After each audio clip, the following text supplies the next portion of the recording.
few minutes after here.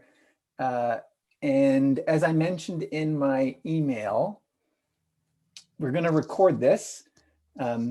Just for there's several folks that weren't able to attend that wanted to be able to see it afterwards. So Emma's, who's helping, will start recording. Great. And we'll just go ahead and get started. So I'm Larry Kraft, and I'll ask you all to introduce yourselves in a moment, but I wanted to give you a bit of background as to how this meeting came about. So I was elected to St. Louis Park City Council about a year ago, and what a year, huh? And my, what drove me to run for office really was building on the climate action work that was initiated by young people in St. Louis Park, kind of my key driver. And looking to implement the climate action plan that we have in a way that we can achieve some aggressive goals and learn things from others and maybe share some of the things that we learn with others too to help it spread, right? Because while each of our cities are really critical in this, it doesn't work unless this becomes critical in a lot of other places. And so early last year, as I was getting involved with the League of Minnesota Cities and trying to impact some policy proposals there, I also got exposed to the Minnesota House Solutions Caucus and started giving some thought about, well, is there, and had some conversations, is there things for city officials, specifically city elected officials, that care about climate and clean energy, where their cities may have goals or maybe they want them to have goals, to help push those things forward, and also recognizing that many of the things that we need, we can't control directly at a city level. We need help from the state and sometimes federal. And got involved with one initiative in particular that Abby Finnis will tell you more about, some of you may already know about, around building energy codes, and thought that, wow, it seems to me like there's a gap, there's an opportunity for cities, for concerned elected officials to work together for two ends. One being to influence state policy and regulations to help cities meet goals, and then also to accelerate the learning and spread of city level best practices and policy ideas. And the second one there, the acceleration of the learning and spread, there are, and I think Abby is going to tell us about this too, there are some interesting things going on at a staff level, which I had heard about. And one of the things that I heard from some of those staff level interactions was it can be really helpful to have electeds involved or understanding as well. And so there may be kind of a companion approach to things going on at a staff level. So that was what initiated. I had a number of conversations with some of the folks on this call and others. I did speak with Patty Acom, who started the House Climate Solutions Caucus over the weekend. She was encouraging about this. And so that's how this came together. I also got input from a couple others here. And so the purpose of this meeting really is threefold: to, from those of you that are here, to determine interest in participating in this, and pros and cons, identify topics to explore if we decide to go forward in future calls, and then just get input on a date for next meeting. Not going to set a date, but just get input from folks. With that, I've been working with the folks at Great Plains Institute, three of whom are on this call. And one, Lola Schoenrich, will be our facilitator. And so with that, Lola is a vice president at Great Plains Institute. I'll turn it over to her to further facilitate. Oh, actually, wait. First, what we're going to do is introductions. I thought I would model the introduction that I'm going to ask for. But it's your name, your city, role, actually a thought on why you came to the meeting, like what maybe, and then an initiative, a climate energy related initiative in your city. And I'll put that into the chat here. And if you hear something that's interesting, put something in the chat about it. At the end of the meeting, with these and other things that come up, we'll be doing a poll. Emma will guide us through a poll that will help us determine future topics. So in terms of an intro, Larry Kraft, St. Louis Park, City Council member at large for just over a year now. I described why I came, what kind of initiated this meeting for me.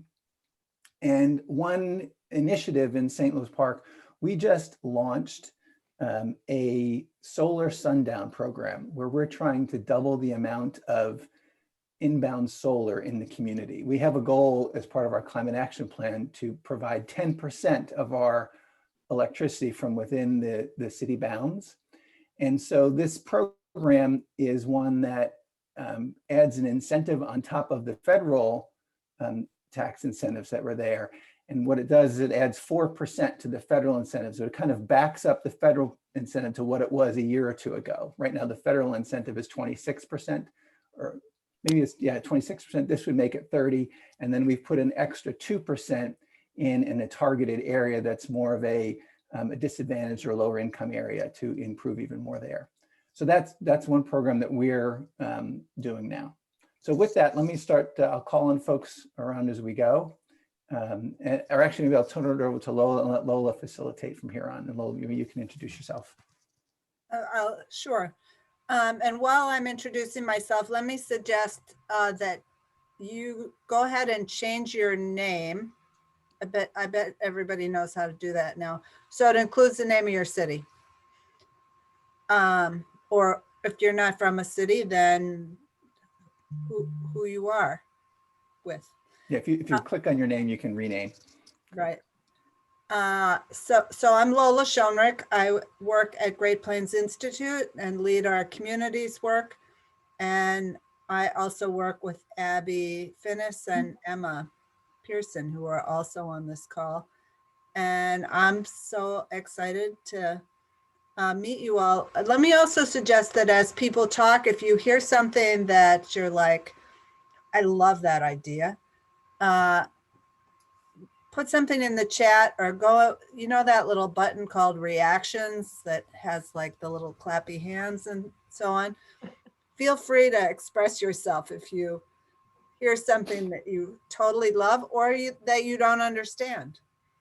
And I'm going to start with Rita and Kevin and Dwayne, because Rita, I'm going to guess you're from Bemidji, because there's Paul Bunyan and Babe, and I love it. I can't wait to get up there again. Thanks, Lola. I'm Rita Albright. I'm the former mayor of Bemidji. I was mayor for 8 years. I didn't run for re-election last fall. And so I'm somewhat footloose, but Larry and I connected at the National League of Minnesota Cities down in San Antonio. And that's why he connected with me. And I said, sure, I'll hop on for a while and see if there's anything I can help with. So that's why I'm here. And the thing that the city has done here, and Peter Lindstrom knows this well because he was at the Department of Commerce when this was a program that he ran, and that was the Guaranteed Energy Savings Program. And so we had very briefly, the city does an energy grade audit.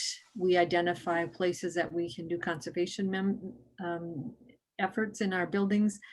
We did a $2 million project that provided the upgrades to the envelopes and lights and motors and furnaces and whatnot in 9 buildings.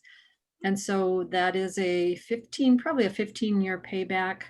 And we're saving an annual energy, and we're also saving taxpayer dollars. So that was a good project, and more cities should do it. How about Kevin?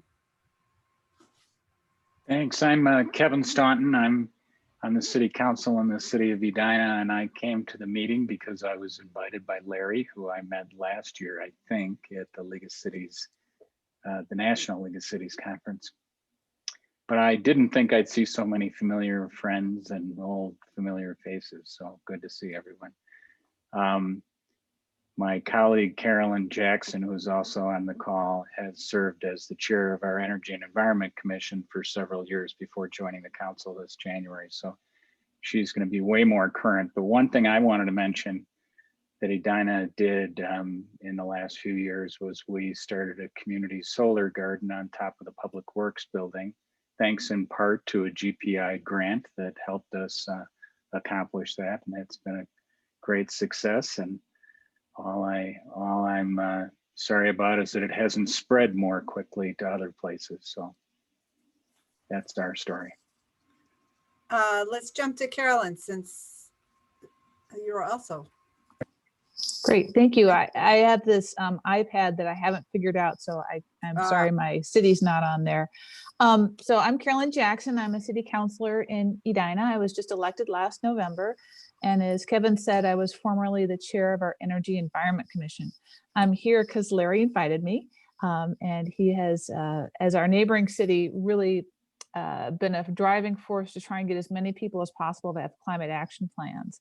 So we are finally this year going to get our climate action plan put together, and the process is underway. I'm excited about that. Last night, we did something that's been a passion of mine for a long time, and we have a tiered billing system for our city, our municipal water. Something that we have a new billing system, and so we can do it tiered. So when people are sprinkling during rainstorms, they will pay a penalty for that. And it, you know, you guys probably already all know this, but pumping water takes a lot of electricity. Mm-hmm. So this is something I've been wanting to do for a long time, and I'm just thrilled about it. We also have a building benchmarking for buildings 25,000 square feet and larger. Their energy use is now available. It's up and running. And still some of them are coming online with that. And we passed organics recycling, and we're one of the few cities that has done an opt-out rather than an opt-in program. And so it had a little rocky start with our residents. They're like, why am I paying for something I don't want to use? But we found with recycling that really upped the percentage of people who did regular standard recycling. And we're hoping that they'll do that with organics recycling as well. And it's going to be there. We're going to try and do a comparison with St. Louis Park and some of the other cities around us to see how efficient that is, and if it's worth the grief that the residents have been giving us. But I hope it is, because I'm excited about that too. They Thanks. Don't get to opt out of the price. They just get to opt out of the can. Exactly. Thank you. Let's go to Dwayne.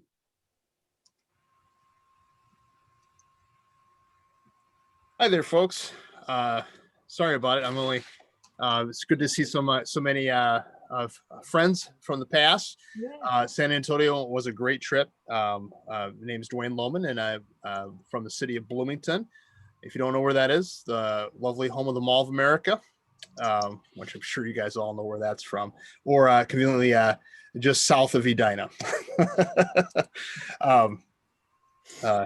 I'm a city council member. I've been on council for 3 terms, 7 years so far. Helped to get our sustainability commission up and running again. We used to have a natural resources committee in Bloomington. And the reason why I'm here is, well, this is a generational work that we're doing here. And what we want to do is we want to make sure that the next generation inherits, you know, the greatness of what I inherited. I love to camp and that type of thing. And so as we pass down what we have to each generation, leave it better than what we found it. One initiative that the city of Bloomington has been working on, we've got several. Well, the thing I want to tell you about is something that a young person started in the city of Bloomington. I've been helping to work with her. It's our Environmental Justice Committee. And so we are trying to blend in both justice and environmental issues. And I think it's going to be important for us as we, as Minnesotans, look to gain a competitive advantage. You know, one of the things that has been an advantage here in Minnesota has been our educational system, because who wants to come to a cold place on the plains? And so we've got to be thinking about that from a demographic standpoint. How do we get folks to come here from different demographics? And I think that this is a good place or a template to start that conversation. I want to apologize. I'm going to have to leave at 5 o'clock. I've got church on Wednesday nights and I got to get to that. So, but thank you for letting me be here. And one of the things I would love to have a conversation or talk about is environmental justice. Sounds great. Thank you so much, Dwayne. How about Jody? You're next to Dwayne on my screen. Oh, thanks. I'm Jody Brennan. I'm from the city of Shakopee. I'm on the city council and I'm in the middle of my first term. And I am also on the Shakopee Public Utilities Commission. I think the biggest thing that we're working on currently are electric vehicle charging stations. And then also working into fleets in both the Utilities Commission and in the city of Shakopee. We're in the middle of an RFP for our waste and refuse. And one of the requirements or one of the things that we're looking for is organics recycling. Right. You know, I just got notice of the meeting very shortly ago, so I'm not real prepared on everything. So I think that's all I have to share with you right now. Oh, well, the utilities is also working for clean energy in the next few years. So that's what I have. Steve. Thank you, Jody. Steve, with the woods behind you. That's There you my go. front yard. That's your backyard? Oh, my front yard. Those are prairie plants in our front yard. That was obviously taken in the fall. So I'm Steve Lindas, City of Moorhead council member, and I'm really happy to be here. Like Dwayne, I have to run actually to a meeting in 8 minutes.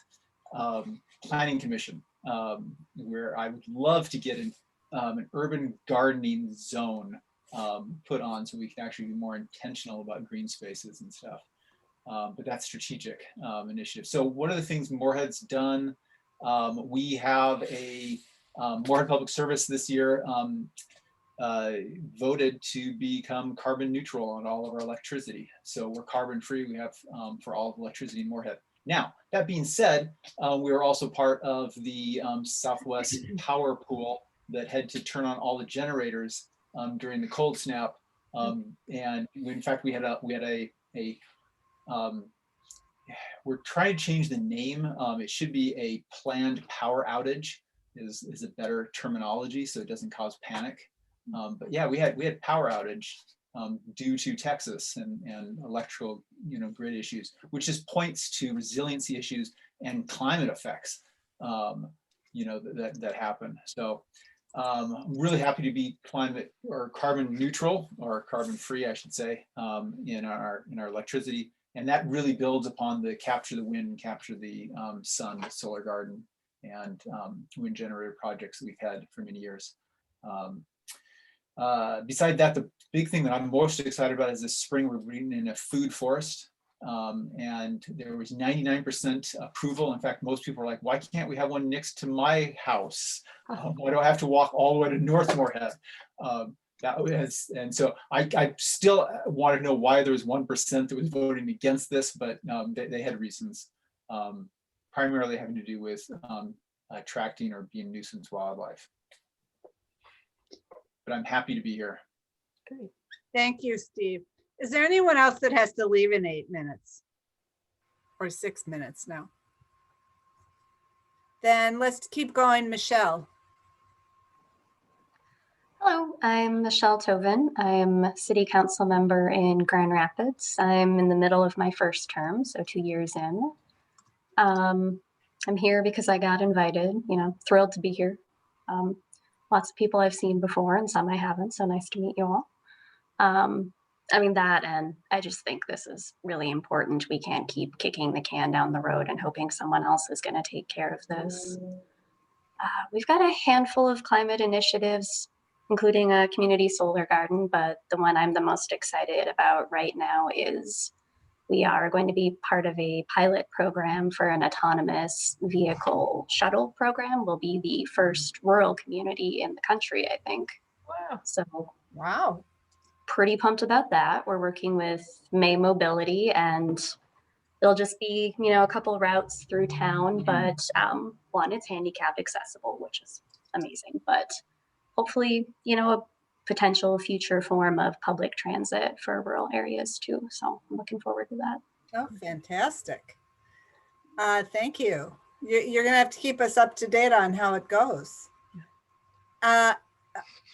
Angelica, do you say Angelica or Angelica? It's Angelica. Thank you. So I'm Angelica Contreras from City Council Shakopee, Minnesota, obviously Minnesota, right?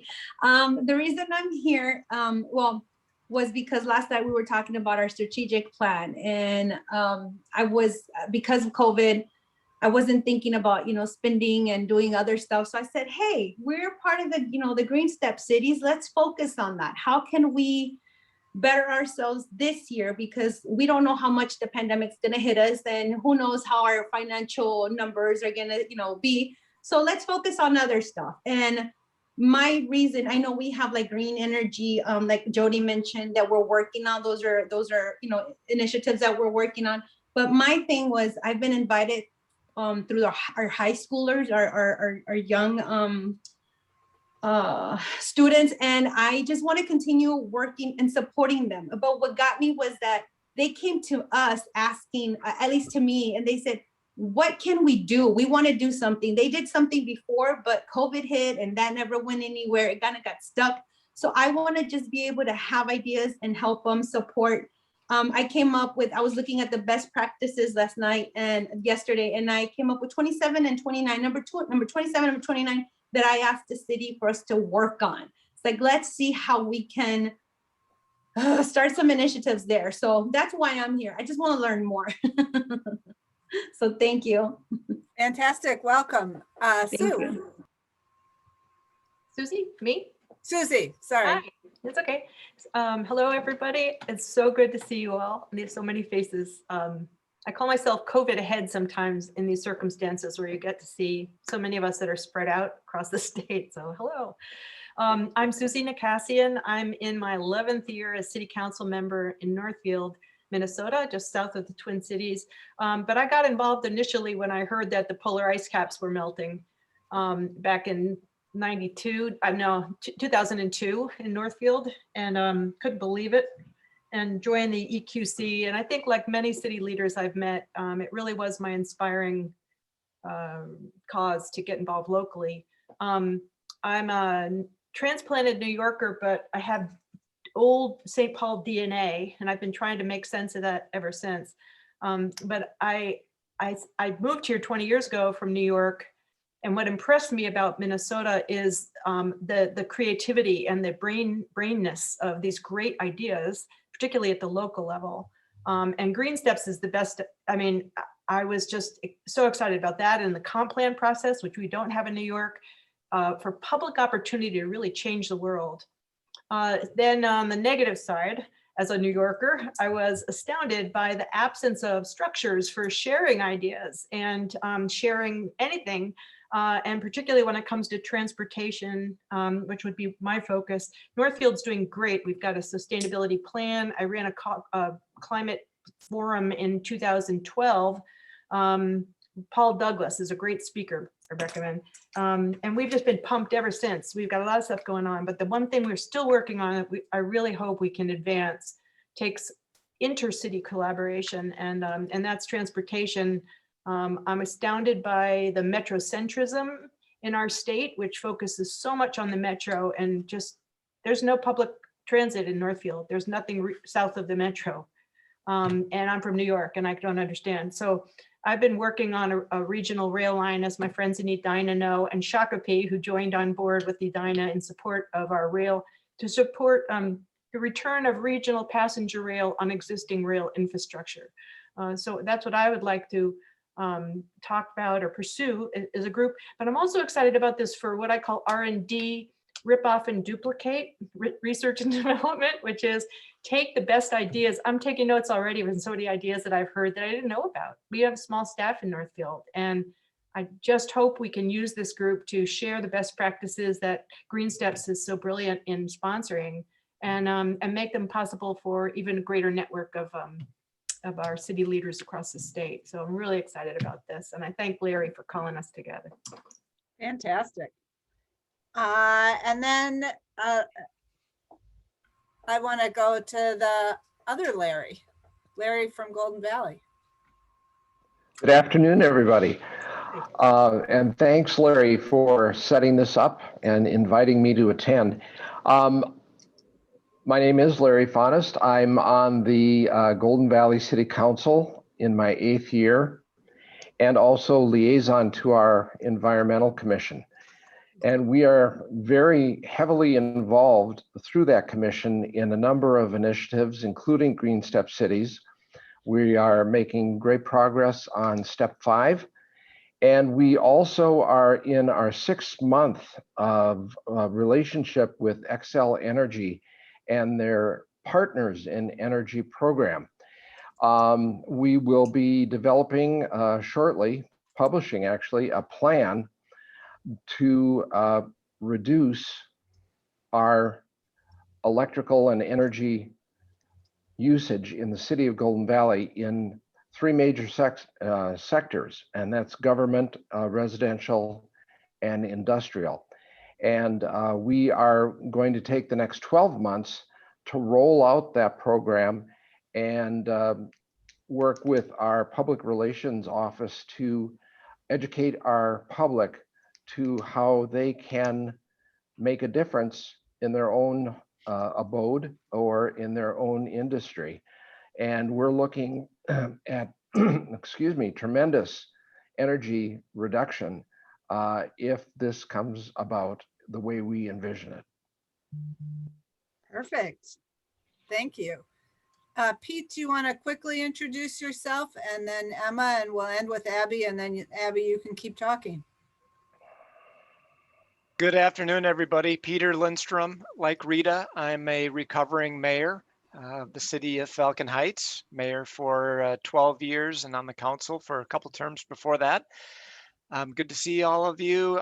My day job is with the clean energy resource teams, where I work with local governments and schools on clean energy and energy efficiency issues. And 2 years ago, I was appointed to the Met Council. And one of the really interesting things we are working on is a program called Solar for Vouchers. And that's where we are helping landlords with technical assistance to install solar, and in exchange they agree to accept voucher holders, affordable housing voucher holders. Great, thank you, Pete. Emma, do you want to say hi to everybody? Oh, you're talking, but you're on mute. Hi, everyone. I'm Emma Pearson. I'm with the Great Plains Institute with Lola and Abby, and working with Larry to get this started. And I'm excited to be here. And I'm Abby Finnis with Great Plains Institute. I lead up our efforts providing technical assistance to local governments on climate and energy. And I was asked to provide an overview of what's been going on with various levels of city action in the state, and a couple of examples of what other states are doing around getting their cities together to push for accelerating climate action at the local level. So I'm going to, sorry, I have this whole presentation here that you can't see and I can see. So let me just share real quick. All right, so that should be good. So I'm going to provide a little bit of background information on what we call a community energy network, which several of your cities are participating in, and how we use that network as both kind of a learning and sharing resource, but also a place to go when there's a call for action for various kind of ad hoc initiatives that are occurring at the kind of state policy level, as well as regulatory, and then a couple of things that are on the horizon there. And then I will provide couple of examples around different city coalitions that have happened and are somewhat one of the inspirations, I guess, around this effort. And then if we have some time, we can discuss, but we'll also move into the broader discussion for the meeting.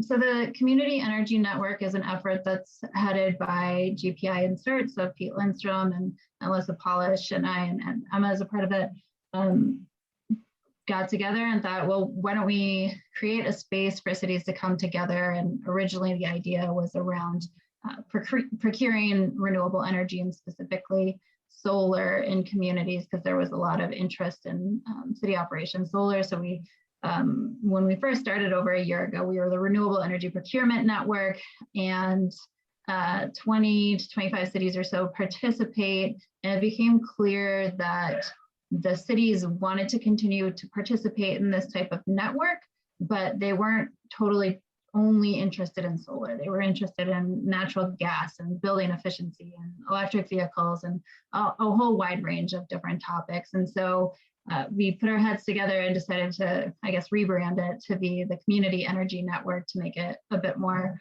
encompassing of different topics. And we also reduced our meetings from monthly to quarterly. And so what we do is dig deep into a particular topic about every 3 months or so. And it's really, you know, a place for cities to share what they're doing, learn from one another, and learn about other topics that come up as they do. So you can see those kind of action opportunities that are over there. Larry, you mentioned Partners in Energy. A number of cities have participated in that. And so it's something that we can share the results from that with other cities and get them actively involved in that. But I want to highlight a few that we have had in the last year where we've gone to these cities to get that call to action to work on some policy pieces. First, though, here's the quick shot of the cities that tend to participate on a regular basis. There's a handful more that are notified but don't tend to make it. And so if you don't see your city on here, feel free to reach out to me and we'll see if there's a staff person, or if you want to participate, you're more than welcome to. We are going to be doing another call out for cities to join us because we just got the results back from the Green Step Cities survey of cities that are interested in participating in this type of a network. So the first initiative that I'll talk about is the Building Energy Code. And I'm sure you're all aware that in Minnesota, cities don't have the authority to enforce building energy code above the standard of the state or below it, for that matter, which is a hindrance for many cities' climate goals or their energy goals. So you can't require buildings to meet these higher standards and have lower energy consumption or greenhouse gas emissions. And so there is an effort right now, Better Buildings for Minnesota, where we are pushing for legislation that would, the way the legislation is written now, would basically accelerate the adoption cycle of our building energy code such that we achieve net zero energy buildings by 2036. And so we have been convening a number of cities to get them to sign on to this effort and support the city letter for this. And right here is just an example of the city of Red Wing signed on, and it's very much in line with the city's climate action plan. So it was an easy sign on for them. Here's just a quick kind of what we're asking cities to do: sign on to the letter, talk to your legislator, pass a resolution, and support or submit your individual letters. So just I'm gonna kind of rush through some of these for the purpose of time, but if this is something that your city wants to support, we basically have until the end of March for any final cities to add to this. We have about 14 cities or so right now, and we'd love to get additional cities if this is something that is consistent with your community. The other that I'll just kind of brush upon is an opportunity to participate in, and for those of you who are not in Xcel Energy, maybe it's less of an opportunity, but right now Xcel Energy is doing their integrated resource plan, which is essentially like the comprehensive plan for utilities. And it's an opportunity for cities to weigh in and ensure that this plan is reflective of local goals. So like Larry mentioned before, that they have a 10% in-boundary solar goal. Is that reflected in the resource planning for Xcel Energy or not? It's currently very much underestimating the amount of solar that is expected to go on the grid. So it's really important for these cities to come together to make sure that their goals are incorporated into the plan. So you can see here a number of these renewable electricity and carbon reduction goals that cities have within Xcel territory.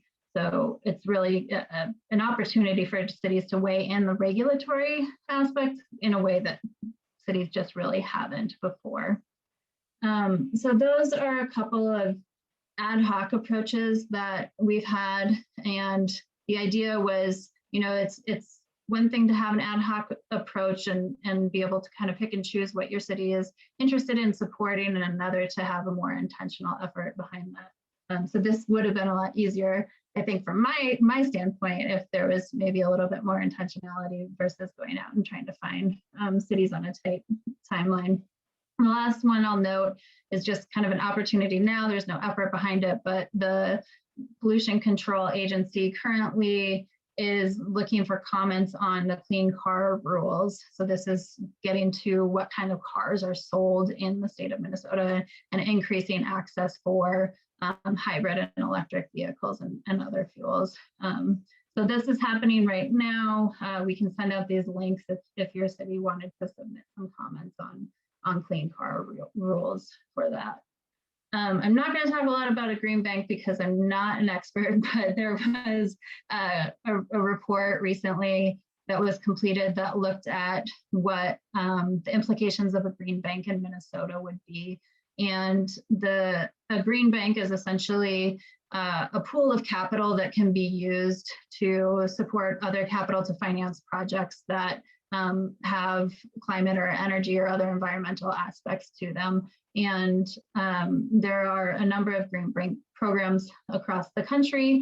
They're really useful at providing that additional capital where it's needed, reducing risk on financing for defaulting on loans, those kinds of things, and really kind of help serve this niche market to help accelerate various sustainability initiatives in communities.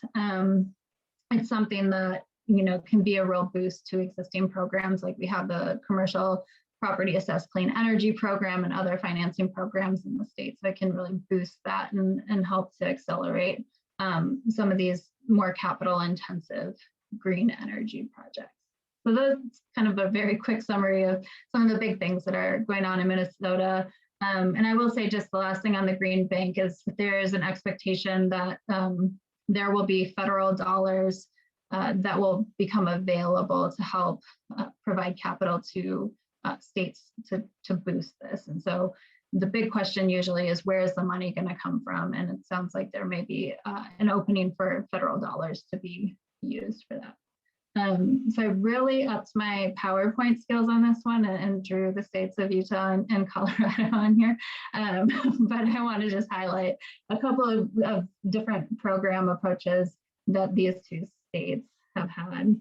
So the Colorado Communities for Climate Action is probably one of the strongest coalition groups of cities in the country. And it's a group of, I think, 30 to 40 cities, 35 participating local governments that are working together to advance comprehensive policy at the state level. And so you can see the policy statements that they included here, really extending that authority. So that gets back to the Building Energy Code. What authorities do cities have to enact some of these strategies that would achieve their goals? Setting the new climate protection goals at the statewide level, reducing carbon through various policy initiatives, and then making sure that it benefits all communities. And so this is an active group in Colorado that is working with its legislature each year to push forward these policies. And then the other is a little bit of a different example where there were some cities in Utah that wanted 100% clean electricity or renewable electricity. Rocky Mountain Power wasn't interested in providing it because they, they have a lot of coal assets and natural gas assets that they were using. And so the cities worked together and with the legislature came up with a bill that basically said that cities could opt into a renewable electricity program that Rocky Mountain had to provide for them, and it had to be additional. They couldn't just be, buying up RECs from other existing renewable that existed. The cities had to opt into it by resolution, and that the costs basically had to be with those cities. They couldn't be spread across all of Rocky Mountain customers. And then you could, customers like residents and businesses within those communities could opt out of that if their city were to opt into it. So there's some backstops there, but by and large, it sounds like people are not opting out. So that's another program where cities work together to push for a policy that would help advance their local goals. And ultimately, Rocky Mountain came along and is being cooperative with this. And so they'll be looking to get these 23 cities 100% renewable by 2030. So that was a very quick rundown of a lot of things. I don't know, Lola and Larry, if you wanted to move to the next kind of larger discussion or what you want to. Wow, well done. Abby, thank you so much. This is designed to be a really high level overview. So, so don't feel bad if you didn't memorize all that. We won't test you at the end, but rather it's an opportunity to hear some of the things that this group could go deeper on. And we will poll you on that at the end. Abby, there was one question, clean car rules. That has not to do with charging stations, correct? That's right. Yeah, it's about, we don't have a lot of options to purchase electric vehicles in Minnesota in the same, it's basically adopting California's law. And there's a lot of kind of federal rules around standards for vehicles. And so California gets to have its own, and then states could adopt California's rules. And that's essentially what this one would be doing. Has to do with air emissions. Yeah, and so it's looking at zero emission vehicles primarily. Mm-hmm. So let's get into the discussion. If you have specific questions, put them in the chat and Abby can answer them for everyone. Larry, you're wanting to say something. I do. I was gonna, so thanks to Abby for that rundown. So with that, and I mean, we think there could be an opportunity here to coordinate better, more intentionally, and have more power to get things done that our cities need done from across the state perspective. So I think that some of the discussion that I want to have is do you agree with it that there could be?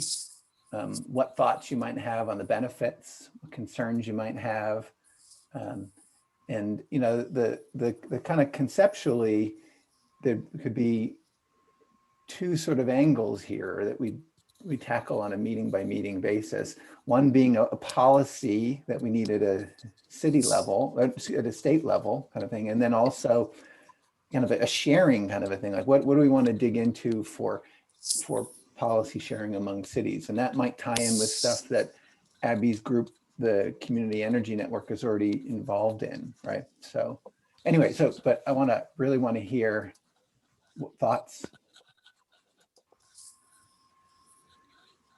Do you agree? You agreed enough to come to a meeting once when Larry asked you. And I would say, I also like saying no is okay because we all are busy, right? And so I don't want to spend my time on stuff that isn't going to have value, but it seems like there would be. And so I want to get your thoughts.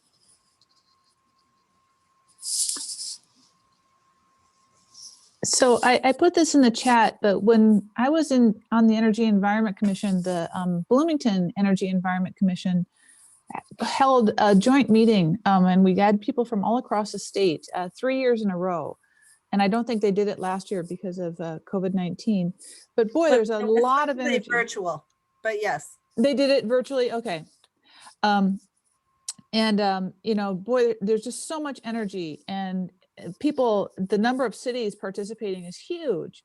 And I'd like to, you know, if we're going to do this, build off of the baseline that's been built there already, because there's just, it's one of the best experiences I've ever had is that joint meeting. And I'd like to have that be part of our efforts if we're going to do something together. Carolyn, how are you thinking we would do that? By inviting environmental commissioners to join this group? No, having I just like this part of that annual meeting that you're talking about? I just like to get the notes from what was covered and have that as be part of our agenda. I mean, they've already done so much work to share ideas and cover topics and stuff. And Abby, I don't know if you've been part of that, but CERTS is a part of it. I know you guys all are familiar, but boy, it seems like that'd be a great place to start, especially on the sharing ideas among different cities, because it's a great collaboration. We have a colleague, Diana McEwen, who helps. Yeah. So good idea. Susie, did you have your hand up? I did. I'm so enthusiastic about the idea of networking and continuing this and incorporating it into received conversations that are already underway.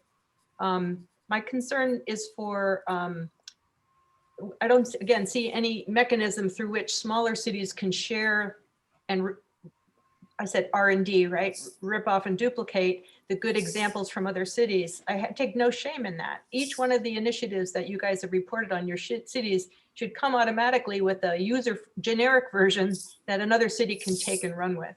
There's no sense that our staffs are duplicating efforts. And the cities, smaller cities like mine, 20,006, we don't have the staff. We're doing great as a small community. But so I would love to see, in addition to meetings, an online portal where we can aggregate. Northfield passed that thing last night from the PCA about the cars, that they're changing standards that you were just speaking of for the sales of energy cars. We did that last night, but we didn't have any information about what other cities had done in the state. We just did it. And I could get so much more done if I could have a user-friendly version of other initiatives. There is no platform that I know of. Green Steps does a great job of leading us with that structured, it does so much, but I need a resolution, that template, that kind of thing, like add water and stir. The staff have a Slack channel. What? Well, Slack is this kind of, Abby, explain what it's this. Sure. Thing on my computer. Yeah, and I think that maybe there's a gap in communication that's happening. And so Beth Callis out of Northfield is a rock star member of the community. She's great. She's great, but the city leader to city leader, there's no network with. Yeah, absolutely. And so we did, we shared St. Louis Park's comments on clean car rules with the cities and Northfield and Rochester. And so there's some sharing there, but I think you're right that there needs to be this larger piece where people are. Wanamingo and Elk Elbow don't know anything about that. Right. I mean, we got 867 cities in Northfield, in Minnesota. Right. And the other thing I put on the post, and I could take the answers offline, but I was approached to see about support for the Innovation Act, the Energy Act at the federal level that Dean Phillips is bringing forward, I think with Angie Craig. And I would just offline love to know whether cities are supporting that federal initiative for energy innovation. We don't have to do it today because I really love this, saying with this what we could do it inside the state. But I'll just share that the city of Bemidji did pass that resolution 2 years ago, I think, year and a half, 2 years ago, for the Dividend Act in the federal government. Yeah, we did pass a resolution of support for that. We got skunked by Bemidji again. Well, I just put in the chat though that we are really behind the 8 ball because we're not talking about sustainability here. We have a volunteer sustainability committee. It's not a commission. It's Bemidji State University led mainly. And we haven't got a climate action plan. We haven't set any goals. We've done guaranteed energy savings program, but That's kind of, we've done EV charging stations, you know, we're just not, it's not on our radar really here, and I would love to get it on our radar. Thank you.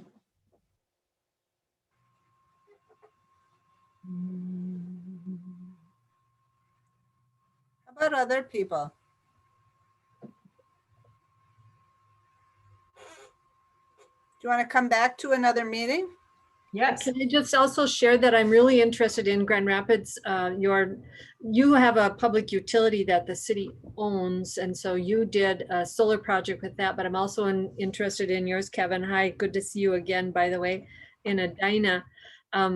And so we had an opportunity for a solar project with our local energy company, and the council was split on that, and it failed 4-3. And I look back now, we've had 2 solar projects come before us, and I haven't been able to get them across the finish line, and that's one of the big frustrations for me. So understanding that it would be different here than in Grand Rapids, for example, where you own your utility company, but I'd be interested in seeing Edina's as well.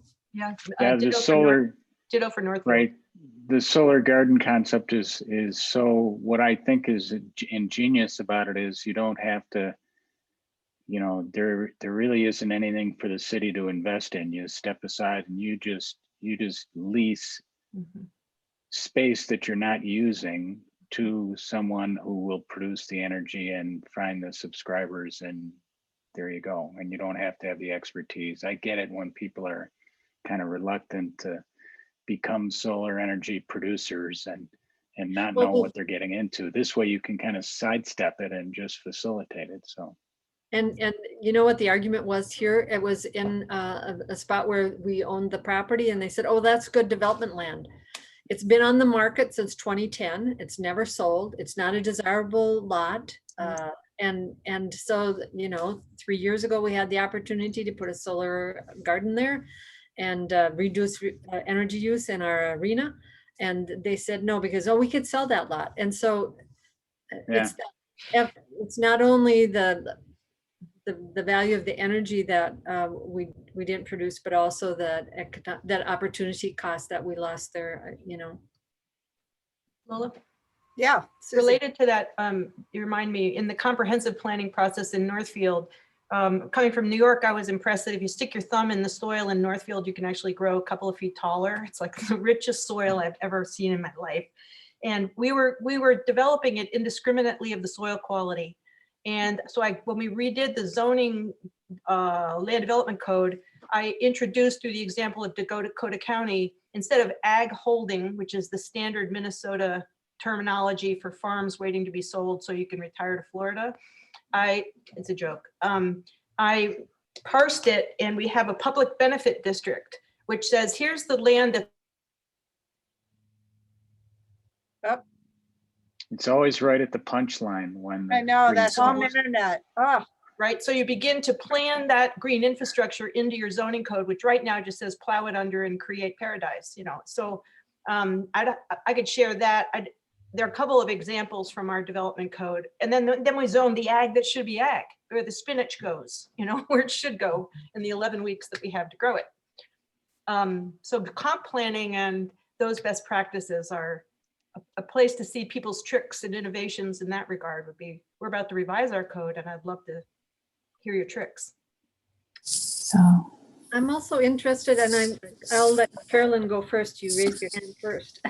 Well, I want to answer your question because one of the things that Larry raised is policy on a state level. And you asked about climate action plans. They're really expensive. We're spending $92,000 on a consultant to come in, and we're assured that this is a break, that this is not expensive, that there are much more expensive consultants.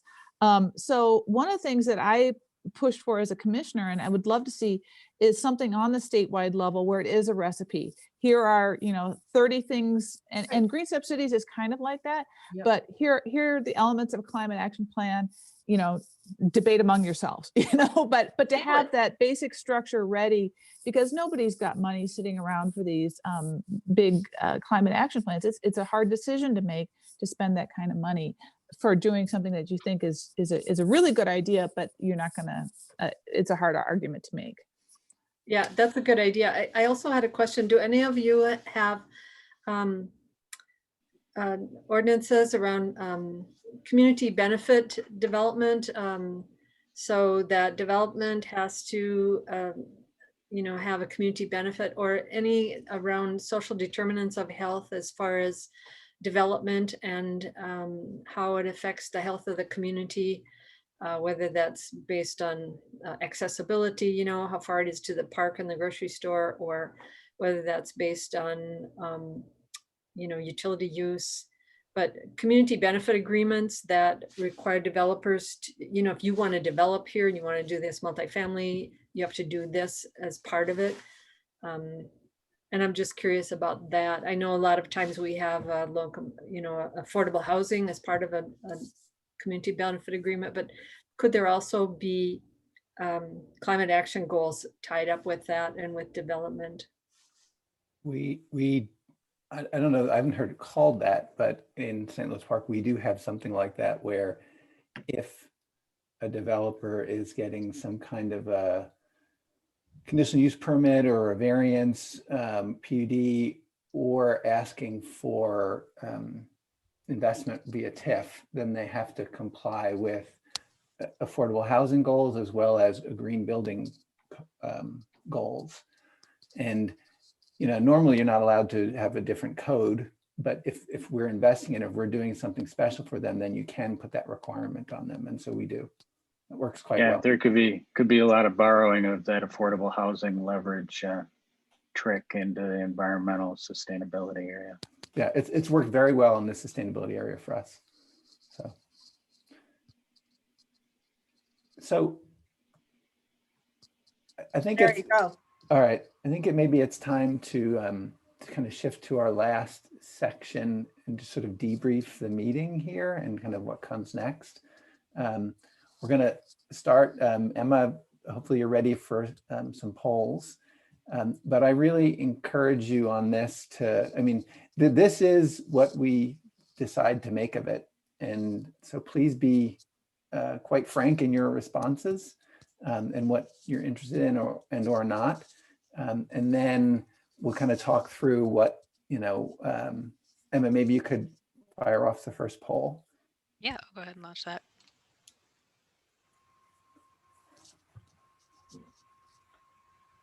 So this, we're asking, I can tell there's a lot of interest in talking with one another. What might you want to do more of together? Impact state policy, regulation, learning, sharing what each other are doing, both, neither, take me off the list.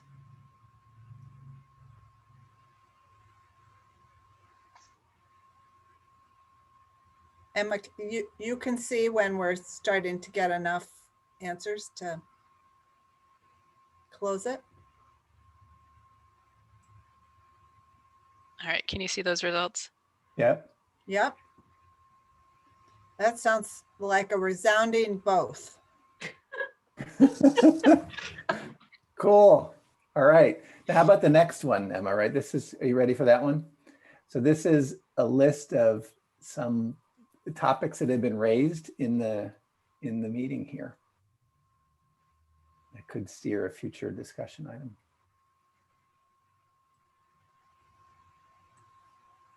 All right, I tried to kind of lump them into specific categories. We can always dive into them further as we go forward, but here's a list. So this will help inform what we go deeper on at future meetings.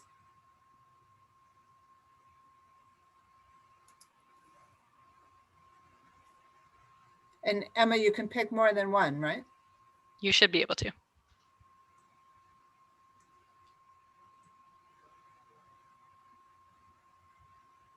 But if you do pick them all, it won't give us as much information as if you pick fewer.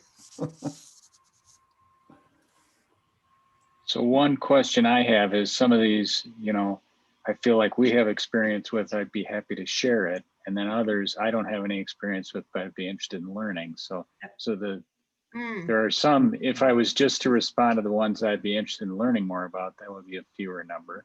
But I don't want to suggest that I'm not interested in sharing what we've worked on.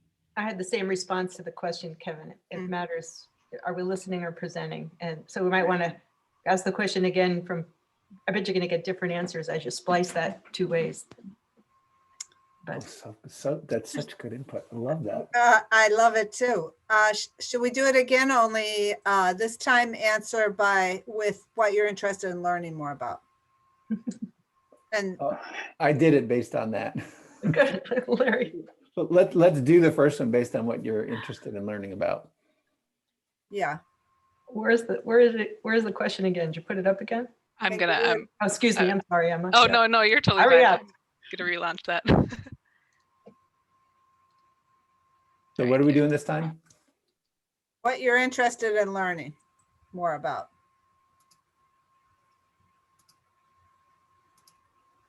Oh my God.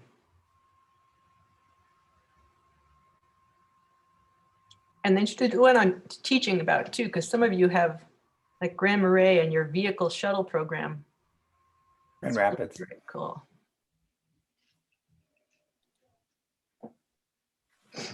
That's Grand Rapids. Oh, is it Grand Rapids? Sorry.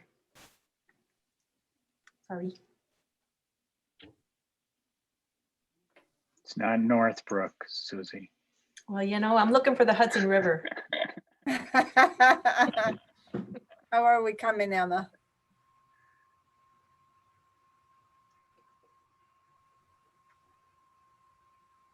Look at that.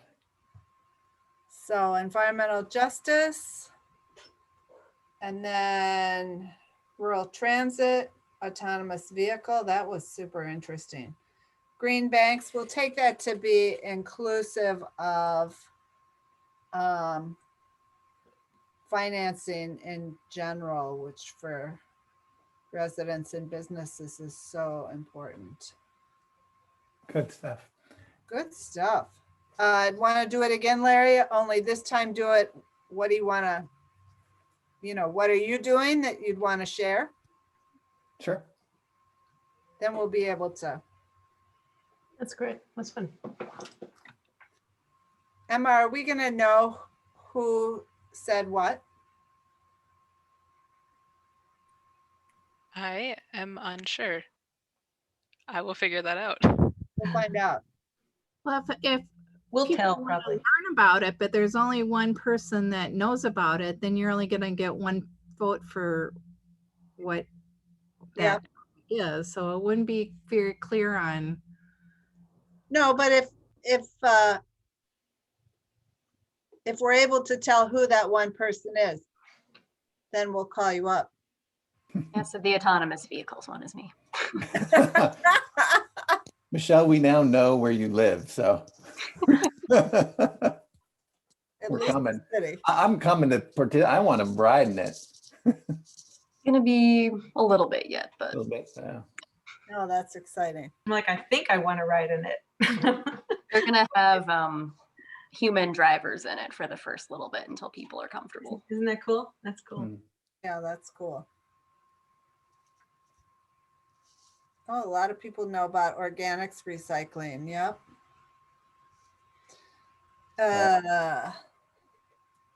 Autonomous vehicle. Yeah, this will be great. This will be really great.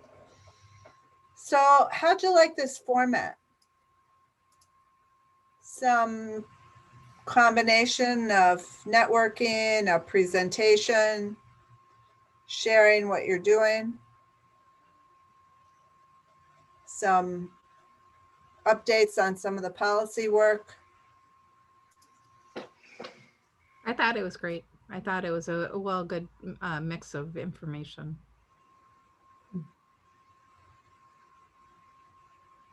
Anybody have constructive criticism or suggestions next time? How about whatever?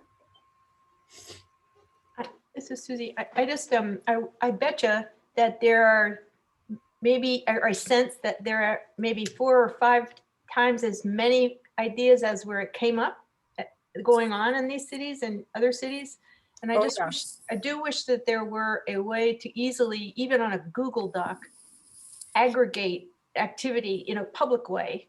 So electric vehicles, Google Doc, city officials can say, oh yeah, the city of Elk Elbow did this and that, you know, and then the contact information, like if you make use of the public marketplace, we can take or leave. We wouldn't have to discuss everything as a group, but it creates a shared platform, kind of like you'd get at a LMC. Remember those meetings we used to attend in person? But it does it virtually. And so many cities don't participate in those convocations that it might. And then if we can train people to create generic versions of their good work so other cities could steal them, that's even better. I hope you guys laugh when I say that. It's a joke about stealing good ideas, right? But it is, I mean, let's use the best of each other. So some shared platform that's not, in addition to our conversation, where some of the other ideas can go. Because there's so many topics that we didn't even touch on yet. Why don't we think about that and we'll come back with some suggestions. One idea, just a second, Carolyn. One idea is that the League of Minnesota Cities runs a Green Step Cities, kind of a email listserv type of thing.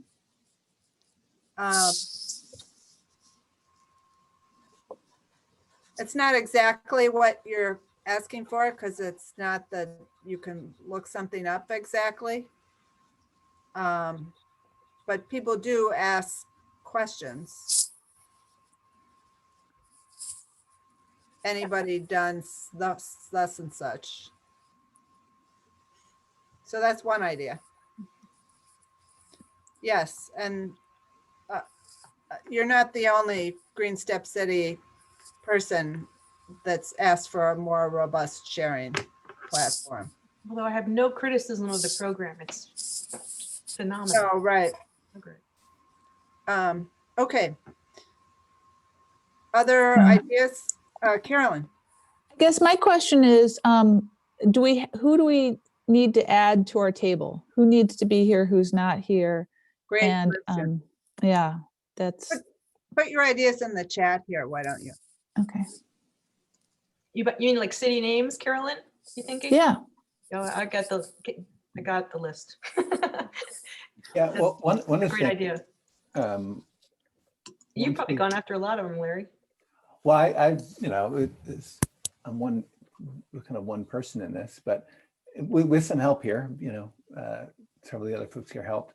But yeah, I think it would be great to have who else should be here, and then get assistance in, if you have contacts, inviting them to the next one. You know, there's nothing better than saying, hey, I attended this thing. It was someone you know, and it was worth it, right? It'll be worth your time. You know, that's the way we'll get more folks and be able to amplify the work we do and the power we have. Are we only looking for city participation? I know that the Mid-Wacaton Sioux community is very involved in energy programs. And I may be able to get somebody from Shakopee and Wacaton community. I think that'd be really interesting. I don't understand what ramifications that would be, but I think that would be really interesting. I think it would be fine. Yeah. I think it'd be great. Let me see what I can do. They're involved too, aren't they? In the organics recycling, they have a foothold. There's a professional role of that community in that. So that's a great idea.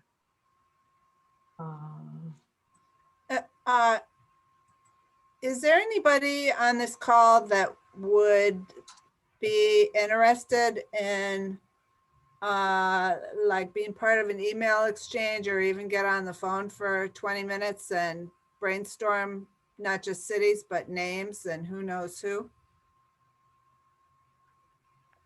So I told Larry and many of you know, I have a good list from when I organized the Democratic Municipal Officials, which I was hoping would get to more policy. It was fun. It was pretty good, but I think I'm learning that the more specific you can be targeted with people's time, the better. But I'd be happy to play the name game with that spreadsheet from the past and the current one. I just went online myself and got the names of current. We need bipartisan participation, obviously. Absolutely. And this is a nonpartisan gig, but Yeah. I'm happy to have that. That'd be fantastic, Susie. And then that was Michelle and Pete and Carolyn. Great. And Emma, you wrote that down? Okay, perfect. Last question in the last minute. We're proposing meeting monthly. Is there a day of the week that works better than Wednesday? You have an 8th one? It's a joke. That at least one person had to leave for church. Thursday? I'm open. No, not Thursday. Friday? You don't want to meet Friday evening. Is 4:30 a good time? Is 4 better, 5 better? What do you think? Easy. If we did 4 o'clock, maybe we could get the guys who are going to church. There you go. Yeah. All right. 4 o'clock Great. Wednesdays. Yeah, and also planning commission, I think from Moorhead, he's going to planning commission. So if you meet a little bit earlier, you can avoid those 2 problems. Great. Depends Perfect. on the Wednesday too. If it's the first Wednesday, yes. Second or third, no. First Wednesday?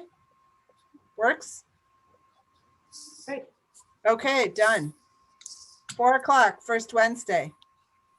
Thank you all. Thank you all so much. Oh, thank you.